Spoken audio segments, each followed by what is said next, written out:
40 years, I just can't tell it all. Chapter 14. Was it a scam / what they did not tell you? We started a professional independent baseball league. Let me be clear, to those of you who may have heard otherwise, this league was never a scam. It was a courageous attempt to provide a meaningful opportunity for African American baseball players to play baseball and promote diversity in the game. Unfortunately, we faced a series of unforeseen financial events that we did not anticipate. While we did secure seed funding to start the league, it simply wasn't enough for ongoing operations. Once we set the wheels in motion without that essential cash flow, it became increasingly clear that we could not keep the league going. I can't tell it all, but it's all in the book at your Diary247.us. That's your Diary247.us. I just can't tell it all. The Diary of a Coach, former MLB Scout. My name is Derrick Cooper. I'm from Chicago, Illinois. I played for Mike from 80, I believe it was 84, 85, until after the 90s, mid-90s. It was a great experience. Mike was able to take a group of inner-city kids and introduce us to new environments, new surroundings. Took us outside of the inner city and allowed us to visit different cities, states, suburbs, and play a variety of different talent. I played on a team that was coached by Anthony Powell. We were 13 years old in the South Shore organization. Mike was coaching a team called the Cardinals, and we used to play against them. And Mike became the all-star coach, and then after that, Mike continued to form baseball, as well as he started the American Legion, and we were all playing select baseball with him. It was great. We had some guys that went off, got drafted. We had a lot of talent. We came from throughout the city, so it allowed us to build a bond with one another from the inner city of Chicago, where we had different teammates on our team that came as far as Whitney Young, even the west side of Chicago, from Hyde Park to CBS to Washington, and we also had some our Catholic school leagues teammates to play with us as well. So he brought us all together for the same common goal, and we just continued to build a friendship among each other that has lasted well over 40 years. One of the most valuable things that I recall, there's several of them. I think one of the first ones that stood out, Mike was taking us out to Arlington Heights, and we were playing American Legion baseball at the time, so we had to be about 15 years old. And he had this 4-door silver car that he used to pile us all up in.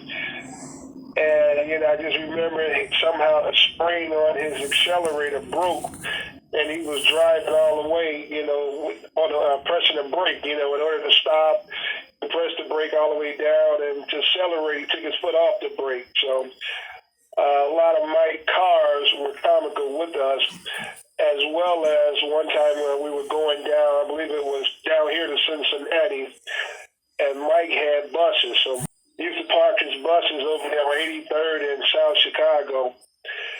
And actually one of our wheels came off as we was riding, and the wheel was riding on the side of us.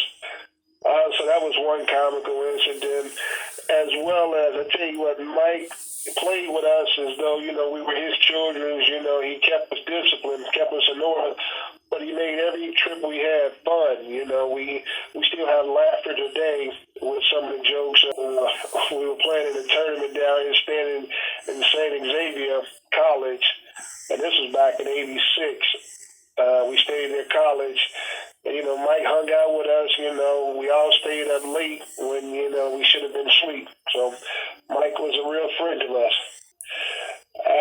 The guys, I met, numerous of guys, when I think of, Nate Benson, Nate Moore, Stennis, Terrell, we had Fatty, which is William Day, William Stewart, we had Donnell Harvey, then Mike brought in, Franco Brown with the Hales.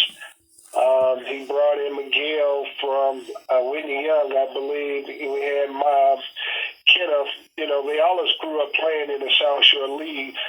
But, we started like a arch rivalry with like the South Side, but, eventually they wanted to play with us. They couldn't beat us, so they wanted to play with us. We used to beat up on Jackie Robinson. Everybody knew about Jackie Robinson, but, our team, for somehow we always beat them every year. Eventually some of them came over and joined our team as well. We traveled, we had fun. We had a great group of guys. So I can already say, we actually took a couple of guys from over at D Sales. That's where we picked up Quincy and little Corey Gilkey. So Corey's a little younger than I am. But, we just formed a bond. Mike brought a lot of us together that formed a lot of friendships that even last today well into our adult years. And I can already say that, me being 50 years old, I had the honor to watch Mike coach my son, and he played for Mike, back when he was 8, 9 years old. So, Mike is really given to the city when it comes to baseball. Honestly, you can't recognize Chicago baseball without thinking of or associating with Michael Maton. Mike was able to form more so, all-inclusive teams. So we had, different players from different, nationalities, different race. So, like I said, just to think of baseball in the city of Chicago, everybody wanted to play for Michael Maton because we had, a top-notch program. And actually, like I said, it was an inner-city kid, so, there was no racism problems among us because he brought us all together. We might have experienced some difficulties going to play other teams, but, once they seen who we were and who we are, where we come from, we developed relationships as well as a respect.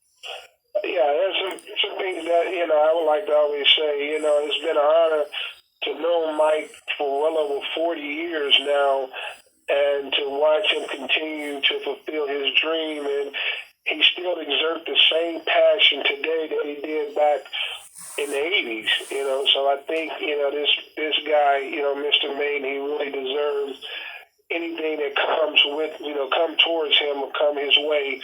I actually would like to see, the city give Mr. Maton, more, I would call it more respect from the, baseball, I would like to see, the city get behind him.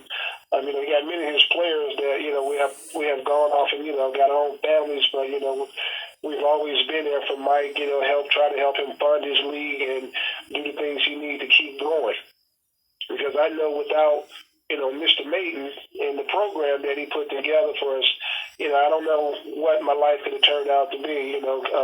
Being from the inner city, we were, in neighborhood games and everything, but, just the ideal of baseball that he built was allowed us an outlet from any, distraction in the city games. Thanks a lot, Ray. The Diary of a Coach/Former MLB Scout. 40 years, I just can't tell it all. Present and future coaches and players need to understand the journey of baseball. It's important to recognize that baseball is a business first and a game second. There are challenges like the disappointment of not being drafted, the lucrative nature of travel baseball, and the impact of disgruntled parents. The Diary of a Coach/Former MLB Scout. 40 years, I just can't tell it all. Present and future coaches and players need to understand the journey of baseball. It's important to recognize that baseball is a business first and a game second. There are challenges like the disappointment of not being drafted, the lucrative nature of travel baseball, and the impact of disgruntled parents. When you become the face of an organization, you bear the weight of all its challenges. This journey and much more are all explored in the book. It's a good read, inspirational, nostalgic, entertaining, and intriguing. Buy one for a friend at your diary, 247.us. That's your diary, 247.us.